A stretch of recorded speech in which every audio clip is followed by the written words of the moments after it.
በቅዳሴ ጊዜ ወንጌል ሲነበብ የነበራችሁ እሷን ነው ባጭሩ ማብራራው። ምንድነው የሚለው ኃይለ ቃሉ? ሕዝብ ዘይነብር ውስተ ጽልመት ርዕየ ብርሃነ አብየ ይላል። በጨለማ የተቀመጠው ሕዝብ ታላቅ ብርሃን አየ ይላል። ከኔ ጋር ትላላችሁ በጨለማ በሉ። ድምጻችሁን ከፍ። የተቀመጠው ሕዝብ ታላቅ ብርሃን አየ። የማቴዎስ ወንጌል ምዕራፍ 4 ቁጥር 16 ይሄን ታላቅ የምስራች ቃል የተናገረው ይሄን ታላቅ የድል ቃል የሰበከው በጨለማ ላይ ኃይል ያለው በባህሪው ብርሃን የሆነ በብርሃንነቱ በጨለማ ውስጥ ለነበርነው ሊያበራልን ከአማናዊት ምስራቅ ከድንግል ማርያም የወጣው የተገኘው የማይጠልቀው የማይጠፋው ፀሐይ ጽድቅ ኢየሱስ ክርስቶስ ነው። በኦርቶዶክሳዊ ተዋሕዶ ቤተክርስቲያናችን ሥርዓተ አምልኮ ትምህርት መሰረት የዛሬው ሳምንት የተለያዩ ስያሜዎች አሉት። ሊቃውንቱ ጎህ፣ ጽባህ፣ ብርሃን፣ መዓልት ብለው ሰይመውታል እና የክረምቱ የአፈናው የጨለማው ጊዜ አልፎ አዲሱን ዓመት የምንሸጋገርበት የፀሐይን ብርሃን እግዚአብሔርን ልዩ ቸርነት መግቦት የምናይበት በምስጋና የምንቀበልበት ስለሆነ የዚህ ሳምንት ስያሜ ምስራኩንም ትምህርቱንም ንባባቱንም አገልግሎቱንም ስናይ ይሄንን የሚያስታውስ ነው። ጨለማ ብርሃን፣ ጨለማ የአሮጌ ዓመት፣ ብርሃን የአዲስ ዓመት ምሳሌ ነው። ወደ ምስጢሩ ስንሄድ ጨለማ የብሉይ ኪዳን የዓመተ ፍዳ የዓመተ ኩነኔ የዓመተ መርገም ምሳሌ ነበረ። ብርሃን ደግሞ የዓመተ ምሕረት ጌታ ሰው ሆኖ ዓለምን ለማዳን የተገለጠበት ብርሃን ሆኖ ወደኛ የመጣበት ከጠፋንበት የተፈለግንበት ከወደቅንበት የተነሳንበት ከተዋረድንበት የከበርንበት ከሞትንበት ሕያዋን የሆንበት ዓመተ ምሕረት ዓመተ ሥጋዌ ይህንን ምስጢር ያስታውሰናል። ስለዚህ የዘመኑ መጨረሻ ሳምንት ስለሆነ ቤተክርስቲያን በዚህ ኃይለ ቃል ውስጥ የዘመናት ባለቤት እግዚአብሔርን ከማመስገን ጋር ማንም ሊገፋው ያልቻለውን ጨለማ መርገመ ኃጢአት ዘላለማዊ ኩነኔ እሱ ራሱ መጥቶ ከላያችን ላይ እንዳነሳውና የሕይወትን ብርሃን እንደሰጠን ታስታውሳለች። እና በዛሬ ወንጌል ንባብ ውስጥ 3 አጫጭር ነጥቦችን ዋና ዋና ፍሬ ነገሮችን እናያለን። የሚገርም ነው። እያንዳንዱ ነጥብ በቀጥታ በአሁኑ ሰዓት በሀገራችን በምድራችን በሕዝባችን ያለውን ነገር በእውነት መስታወቱን የሚያሳየው የትምህርታችን ራሱ ምንድነው የሚለው? ሕዝብ ዘይነብር ውስተ ጽልመት ርዕየ ብርሃነ አብየ፣ በጨለማ የተቀመጠ ሕዝብ ታላቅ ብርሃን አየ ነው የሚለው። ለሕዝባችን ጨለማው ምንድነው? እግዚአብሔር በዚህ ሰሞን ባለው ነገር ነገ ለሕዝባችን የሚሰጠው ያዘጋጀው ብርሃን ምንድነው? በዚህ ንባብ ውስጥ ነው የምናየው። የመጀመሪያው የመጥምቁ ዮሐንስን በግፍ መጋዝና በግፍ እንደተጋዘ ቅዱስ ዮሐንስ መጥምቅ እና ንባቡ የሚጀምረው ጌታ ኢየሱስን መጥምቁ ዮሐንስ እንደተጋዘ በግፈኞች ያላግባብ ከፍት ከርት ውጪ ተላልፎ ለወህኒ እንደተሰጠ በሰማ ጊዜ ወደ ገሊላ ፈቀቅ አለ፣ በቅፍርናሆም ገብቶ አስተማረ ነው የሚለው። መጥምቁ ዮሐንስ ለምንድን የታሰረው? ለምንድን የተጋዘው? ማቴዎስ 14 ቁጥር 1 እስከ 12 ላይ ይናገራል። ቅዱስ ዮሐንስ መጥምቅ የታሰረው ሰርቆ አይደለም፣ ዋሽቶ አይደለም፣ አመንዝሮ አይደለም፣ ቀምቶ አይደለም፣ የማይገባ ነገር ተናግሮ ሰርቶ አይደለም። ስለ እውነት፣ ስለ ፍትህ፣ ስለ ርት ስለቆመ በትረ መንግስት በጨበጠው ንጉሥ ሄሮድስ ፊት ቆሞ የወንድምህን የፊልጶስን ሚስት ሄሮድያዳ ልታገባ አይገባህም፣ እግዚአብሔር አታመንዝር ብሎ አዟል ብሎ የእግዚአብሔርን እውነት ስለጮኸ ይህ የእውነት ድምፅ ጆሮውን ስላሳከከው ከዚህ እውነት ለመሸሽ ንጉሥ ሄሮድስ ያደረገው የዮሐንስን አንገት ማስቆረጥ ነበር። መጀመሪያ ወደ እስር፣ ከዚያ በኋላ አንገቱ እንዲቆረጥ አድርጓል። ወለተ ሄሮድያዳ ንጉሥ ሄሮድስ የልደት በዓሉን ባከበረበት ቀን ግብር አበላ። ዘፋኝ ነበረች። እግዚአብሔር በሰጣት ጸጋ ቅድም ወንድማችን እግዚአብሔር እንዳከበረው የእግዚአብሔርን ለእግዚአብሔር ስጡ እንደተባለው ለሱ ክብር ማዋል ሲገባት በዘፈኗ ንጉሱን ማረከች እና ቃል ሰጣት። የመንግስቴን እኩሌታ ቢሆን የምትፈልጊውን እሰጣለሁ አላት ይላል። በእውነት አባቶቻችን ምን ይላሉ? እግዚአብሔርንም ሰውንም እንዳታሳዝኑ ሁል ጊዜ ከመናገራችሁ በፊት ምላሳችሁን አንጎላችሁን አጥቅሳችሁ ተናገሩ ይላሉ። አስተውላችሁ አገናዝባችሁ እና በስሜት ተናገረ እና ቃል ገባ። እስከ መንግስቱ እኩሌታ ድረስ ዘፈነች፣ እስክስታ ወረደች፣ የሚሆነውን አደረገችና ንጉሱ ፊት ቀረበች እና ለምኝ ተባለች። እናቷን አማክራ መጣች። የመጥምቁ ዮሐንስን አንገት አስቆርጠ በወጭት ስጠኝ አለችው ይላል። አይበላ አይላስ አይቀመስ የሚናገረው አንደበት ዝም እንዴ የእግዚአብሔር እውነት በዚህ የሚታሰር የሚገታ መስሏት ያን አደረገ። መጀመሪያ በግፍ ተጋዘ። ኋላ ዮሐንስ መጥምቅ አንገቱ ተቆርጧል። መስከረም 2 ምትረተ ርዕሱ ብለን በቤተ ክርስቲያን የሚከበር በዓል። የሚገርማችሁ ግን ዮሐንስ ቢታሰርም ዮሐንስ የቆመለት እውነት አልታሰረም። የዮሐንስ አንገት ቢቆረጥም በተአምራት 15 ዓመት አስተምሯል፣ ሰብኳል። ዮሐንስ የሚያስተምረውን ትምህርት የሚያስተምሩ ብዙ መምህራንን እግዚአብሔር አስነስቷል። ዛሬ በአገራችን ብዙ ወገኖቻችን የሚታሰሩት፣ የሚጋዙት፣ የሚገረፉት፣ የሚታሰሩት፣ የሚቀጠቀጡት በጨለማ ውስጥ ተዘግቶባቸው የሚኖሩት ምን ስላደረጉ ነው? በእውነት መጽሐፍ ቅዱስ እኮ በተለየ ቋንቋ ነው ኢትዮጵያውያንን የሚገልጠው።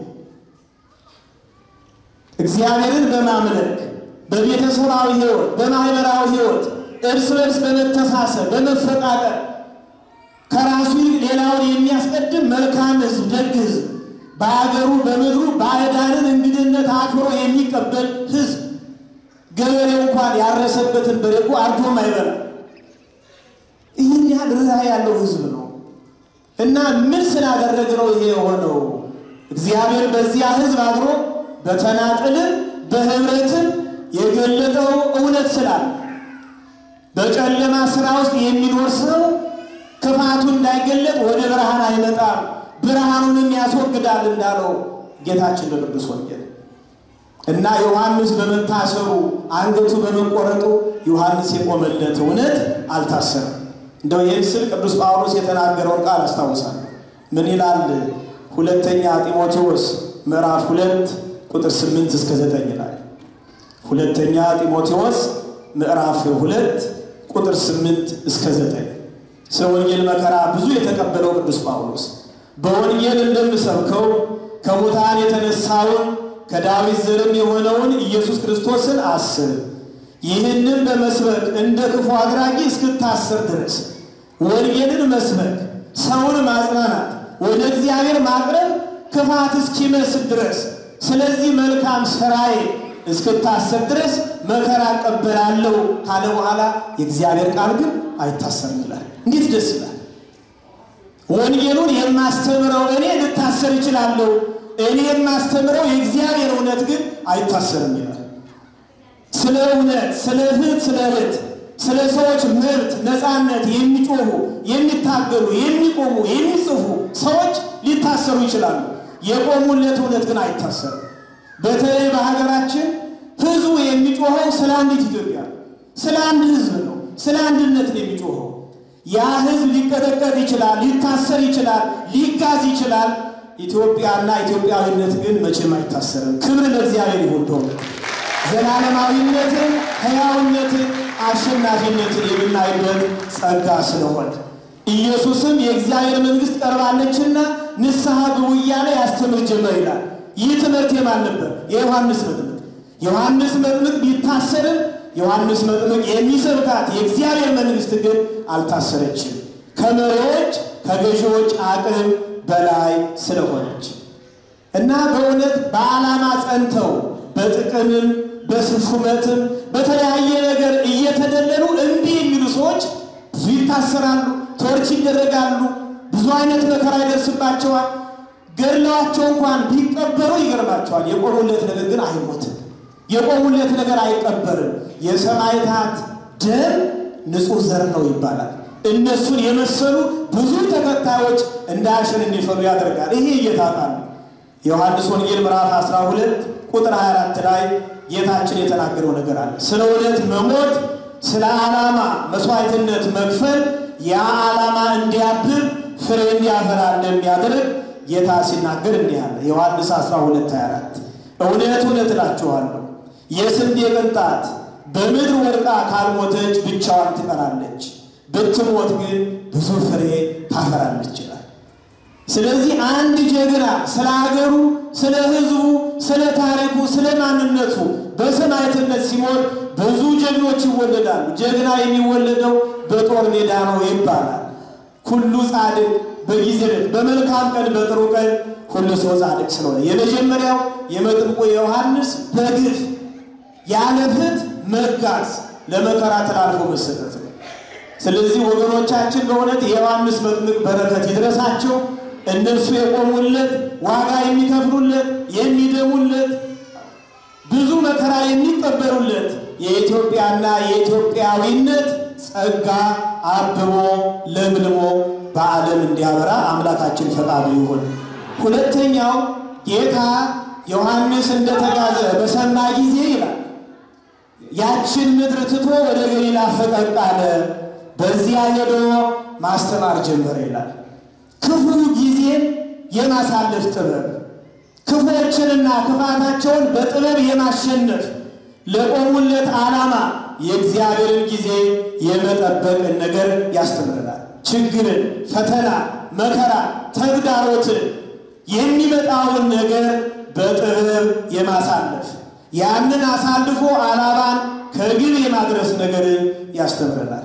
እግዚአብሔር ወደፊትም ወደ ኋላም ይመራል። በብሉይ ኪዳን ታሪክ የአብርሃምን የሳራና የአጋርን ታሪክ ስናነብ በአብርሃም ቤት ውስጥ ሰላም በጠፋ ጊዜ እግዚአብሔር በመልአኩ አድሮ አጋር እንድትሄድ አደረገ።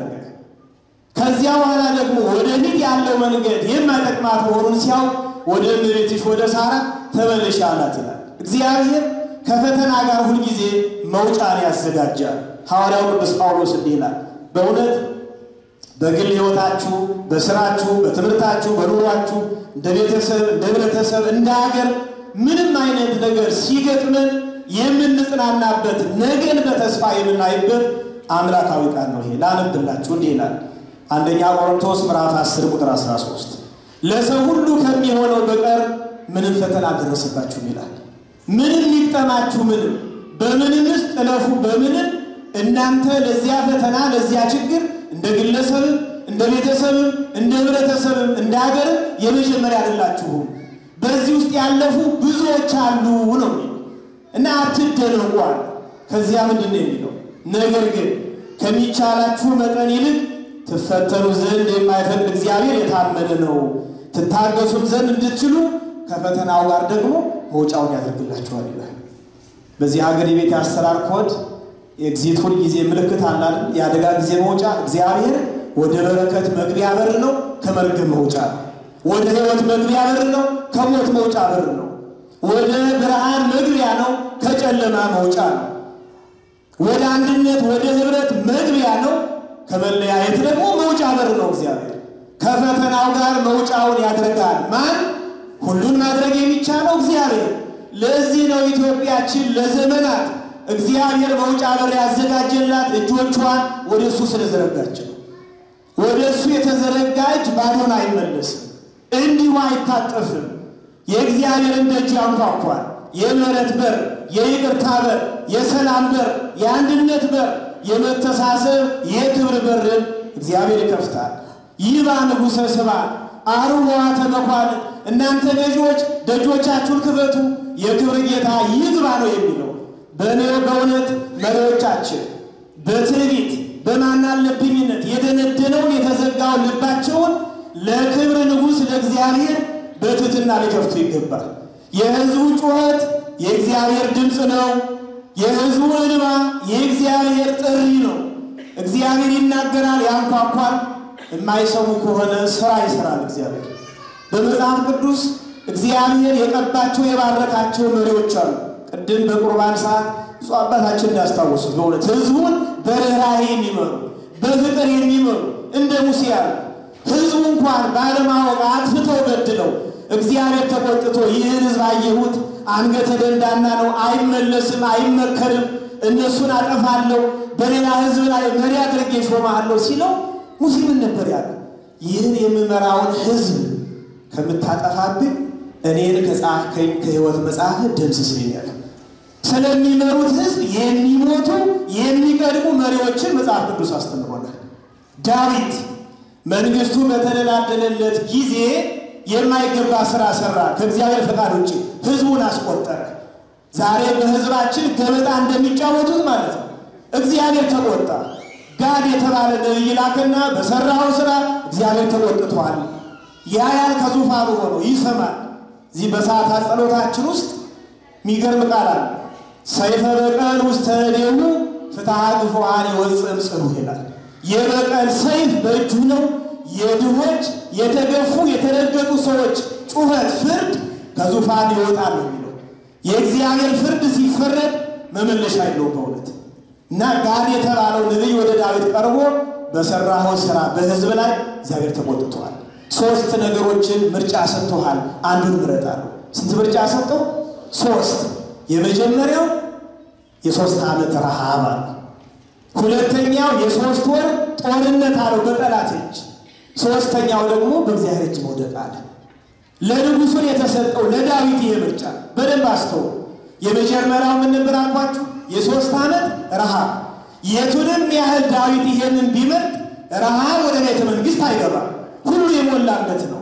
ዳዊት ግን የሚመራውን ሕዝብ አሰበ። ችግሩ ወደ ቤተ መንግሥት ባይገባም የእያንዳንዱ ዜጋ ረሃብ የእሱ ረሃብ መሆኑን አስቦ አልመረጠም። እግዚአብሔር ማስተዋል የሰጣቸው መሪዎች እነሱን ባይነካቸውም ስለሚመሩት ሕዝብ ወርደው እንደሚያስቡ ናቸው። ሕዝብ የሚያዋርዱ የሚንቁ አይደሉም። ሁለተኛው ጦርነት ነው። በእውነት እሱ በሰራዊቱ ብዛት ተፈናቅሎ ቤተ መንግሥቱ ሊከበር ይችላል። ጦርነት የሰው ሕይወት ያጠፋል፣ የንጹሐንን ደም ያፈሳል፣ ብዙ ሀብት ንብረት ያወድማል፣ አያበለጽግም፣ ያከስራል፣ አያተርፍም። ስለዚህ በጠላት እጅ ተላልፎ የእግዚአብሔር ሕዝብ ከሚሰጥ ውርደት ስለሆነ ይህን አልመርጥም አለ። መጨረሻ ምን አለ? ምሕረቱ ለዘላለም ነውና በሰው እጅ ከመውደቅ ይልቅ ምን አለ? በእግዚአብሔር እጅ መውደቅ ይሻለኛል አለ። ከመሪዎቻችን ተሽሎ ሕዝባችን በእግዚአብሔር እጅ ነው ያለው። አሁን እግዚአብሔር ደግሞ የሚሰጠውን የሚመልሰውን እግዚአብሔር በጊዜው ጊዜ በቅርቡ ያሳየናል። እንዲህ ያለውን ጸጋ እንዲህ ያለውን ማስተዋል ገንዘብ ያደረጉ እውነተኛ ትሁታ በርኅራኄ መንፈስ የሚመሩ መሪዎችን እግዚአብሔር ለሀገራችን ይስጥልን። በእውነት ማህበሮቻችሁን በኃይል አትንሱ ነው የሚለው እግዚአብሔር ቃል። በፍቅር ነው የሚለው። መድኃኔዓለም የገዛን በፍቅር ነው። ማን ነው ዛሬ በሬዲዮ የነገራችሁ?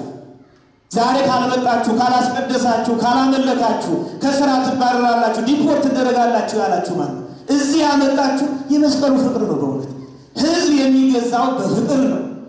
ሕዝብ የሚገዛው በትህትና ነው። ስለዚህ እንዲህ ያለውን ጸጋ ለሁላችን እግዚአብሔር ያላብሰን። ሶስተኛውና የመጨረሻው በጨለማ የተቀመጠው ሕዝብ አለ። ምን አየ ነው የሚለው? ብርሃን ብቻ አይደለም የሚለው፣ ታላቅ ብርሃን፣ ጨለማውን የሚያጠፋ፣ ጨለማውን የሚደመስስ፣ ጨለማውን የሚሽር፣ የጨለማውን ቆይታ የሚያስረሳ ታላቅ ብርሃንን አየ ይላል። በጨለማ ተቀምጦ የእግዚአብሔርን ቀን የጠበቀው ሕዝብ ታላቅ ብርሃን አየ ነው የሚለው እና በዚህ ወንጌል ንባብ ብርሃን የተባለ ክርስቶስ ነው። ስለ በጎቹ ስለ መንጋው የሚሞተው የሚታረደው እረኛ ክርስቶስ ተወለደለት። ለዚህ ሕዝብ ወንጌል ተሰጠው፣ ተሰበከለት፣ የምስራቹ ቃል ማንነቱ ተረጋገጠለት ነው የሚለው። በእውነት ሕዝባችን አሁን በመለያየት ጨለማ ውስጥ፣ በሰላም ማጣት ጨለማ ውስጥ፣ በነፃነት በረፍት ማጣት ጨለማ ውስጥ፣ በረሃብ ጨለማ ውስጥ፣ ግራ በመጋባት ጨለማ ውስጥ፣ ሰብአዊ ክብሩ መብቱ በመጣስ በመገፈፍ ጨለማ ውስጥ ያለው ይህ ሕዝብ የቀደሙት አባቶቻችን እናቶቻችን ዋጋ ከፍለው ከእግዚአብሔር ያሰጡትን ታላቁን ብርሃን የሚያይበት ጊዜ ቅርብ ነው። የሰላም ብርሃን፣ የአንድነት ብርሃን፣ የእውነት ብርሃን፣ የፍትሕ የርትዕ ብርሃን፣ ሕፃናት የሚያድጉበት ብርሃን፣ ወጣቶች ተምረው ሰው የሚሆኑበት ብርሃን፣ አረጋውያን የሚጦሩበት፣ ትውልዱን የሚመርቁበት፣ ያጠራቀሙትን ታሪክ የሚያካፍሉበት የብርሃን ዘመን ይመጣል። እንኳን በአመታት የሚቆጠረው ይቅርና 5500 ዘመን ራሱ አልፏል። እውነት አይደል? በምጽአትከ ተሐትም አበሳ ይላል መልካ ኢየሱስ። እሱ ሲመጣ አበሳ፣ መርገም፣ ችግር ሁሉ ይታተማል፣ ይዘጋል። እና ምስባካችን ምንድነው የሚለው? እስመ ኀቤከ እጼልይ እግዚኦ፣ ሁሉን የምትሰማ የድሆችን ጩኸት ቸል የማትል በማደሪያ ሆነ በእያንዳንዷ ጨለማ ኮርነር የምትሰራውን ግፍ የሚፈሰውን የንጹሐንን ደም እንባ ወደምታይ ወደ አንተ አቤቱ አምላኬ ጸልያለሁ፣ ጮኻለሁ። በጽባቀውም ቅድሜከ፣ በማለዳ በጠዋት በቀኑ መጀመሪያ በፊትህ እቆማለሁ። ተኝቶ መነሳት ጸጋ እንደሆነ ደጋግሞ ቅድም መምህራችን እያስታወሳችሁ ነበር ዘማሪያችን። በጽባቀውም ቅድሜከ ወአስተርይ ለከ፣ በጠዋት በማለዳ በፊትህ እቆማለሁ፣ እታያለሁ፣ በዓይነ ምሕረት እንድታይ በቸርነት በፍቅር እንድትጎበኘኝ ይላል። በእውነት በማለዳ ጽባህ ማለት ጠዋት ማለዳ ማለት ነው። ስለዚህ ማታ የቀኑ ድምር ነገር ነው ማታ ላይ ያለው። በእውነት ዛሬ አሁን በዛሬው ዕለት በአሁኑ ሰዓት በሀገራችን ያለው ገና ከጠዋት ጀምሮ የተጠራቀመው ጽዋ ነው። ጽዋ ሲሞላ ደግሞ እግዚአብሔር የሞሉትን እስከ አተላው መዝሙረ ዳዊት ውስጥ ተጽፏል፣ ይግታቸዋል ነው የሚለው። እና በጠዋት ጸልያለሁ ይላል። የመለያየቱ ግንብ ሲገነባ በጠዋት በእውነት ብንጸልይ፣ በጠዋት ብንተጋ፣ ጩኸታችን ቢሰማ የኢያሪኮን ግንብ በእልልታ ያፈረሰ የናደ እግዚአብሔር በሕዝቡ ጸሎት የመለያየትን፣ የጥላቻን፣ የጠብ፣ የክርክርን አላስፈላጊ የሆነውን ግንብ ሁሉ በእውነት ይንደው ነበር በጠዋቱ። አሁን ድምር ይሳብ እንደ ሁልጊዜ አስቡ። የሌሎች ሀገር ታሪኮችን እንኳን ሳታዩ ኢትዮጵያዊ ሆናችሁ አስቡ። ለምንድን ነው የመንግስት ስርዓት በተለወጠ ቁጥር የኢትዮጵያ ሰንደቅ ዓላማ የኢትዮጵያ ብሔራዊ ሕዝብ መዝሙር እንደተበላሸ ሂሳብ የሚሰረዘው የሚደለሰው? ሁሉም ስርዓት ሁሉም መንግስት አንዲት ኢትዮጵያ አንድ ሕዝብን ብሎ የሚመጣ ከሆነ ለምንድን ነው ሰንደቅ ዓላማው አንድ ያልሆነው? ለምንድን ነው ብሔራዊ መዝሙሩ አንድ ያልሆነው? ሁሉም የየራሱን ነገር ሸጉጦ ስለሚመጣ በዚያ ዳ ሕዝብ ላይ በልጽጎ የሚሰራውን ሰርቶ ስለሚሄድ ነው በእውነት። እና በትክክል በኢትዮጵያዊነት የሚያምን ኢትዮጵያን የሚወድ ኢትዮጵያውያንን የሚያከብር እውነተኛ ኢትዮጵያዊ መሪ አባት፣ የአባቶች ሁሉ አባት የእረኞች አለቃ መድኃኔዓለም ይስጠን። በማጠቃለያዬ ቀን ሲደርስ አምባ ይፈርስ ይላሉ አባቶቻችን። የእግዚአብሔር ቀን ሲደርስ ሰይጣን የገነባው ነገር ሁሉ ይፈርሳል፣ ይናዳል። ምንድነው የሚለው? ትንቢተ ኢሳይያስ ምዕራፍ 56 ቁጥር 10 እስከ 11 ላይ እንግዲህ በጨለማ የተቀመጠ ታላቅ ብርሃን አየ ማለት ክርስቶስ ተወለደ ምን ማለት ነው? ለኛ እውነተኛ መሪ እውነተኛ እረኛ ሲሰጥ ከላይ ያን ጊዜ በጨለማ ያለው ሕዝባችን ብርሃን ያያል።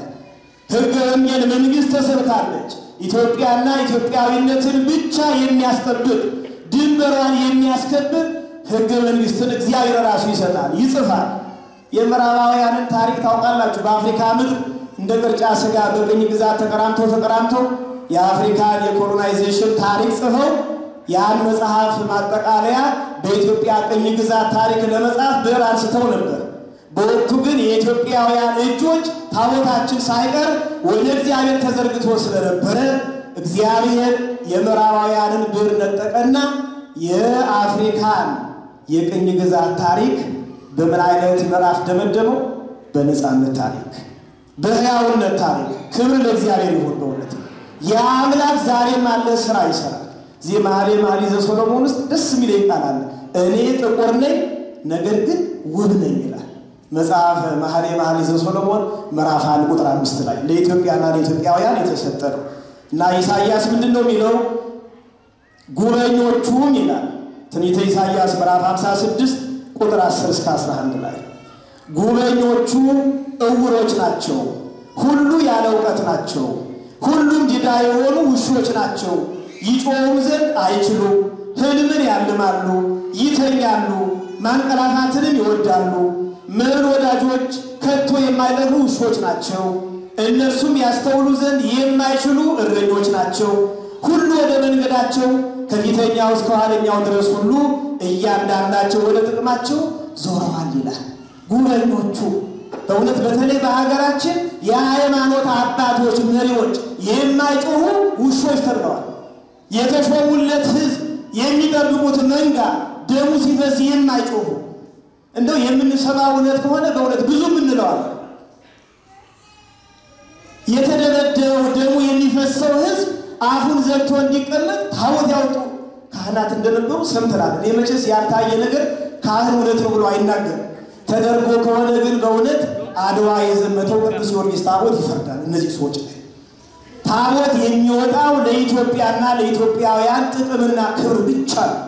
የግለሰቦች መጠቀሚያ ከሆነ የባለስልጣኖች የባለጊዜዎች መጠቀሚያ ከሆነ ንጉሡ ብልጣሶር የቤተ መቅደሱን ንዋያት አውጥቶ ለግል ጥቅሙ ሲጠቀም የእግዚአብሔር ጣት በተለሰነው ግንብ ላይ ማኔ ቴቄል ፋሬስ ተመዘን ቀን ለተገኘ እግዚአብሔር መንግሥትን ቆጠራል ፈጸማል መንግሥትህን ሽሮብሃል እንዳለው የእግዚአብሔር ቁጣ ይነዳል እና በጨለማ የደስ ታላቅ ብርሃን አየ። ይሄ ጨለማ ያልፋል። የእውነት የሰላም የነጻነት የአንድነት ብርሃን ፀሐይ ይወጣል። የቀደመ ክብሯን ጸጋዋን ሰላሟን በረከቷን በዘመናት የታመነ እግዚአብሔር ይመልሳል። እኛውን ተግተን ነቅተን እንዳንድ ልብ እንዳንድ መካሪ ሆነ ወደ እግዚአብሔር መጮህ ነው መጸለይ ነው። ይበቃናል። እግዚአብሔር ይባርካችሁ። የሰማነው በእግዚአብሔር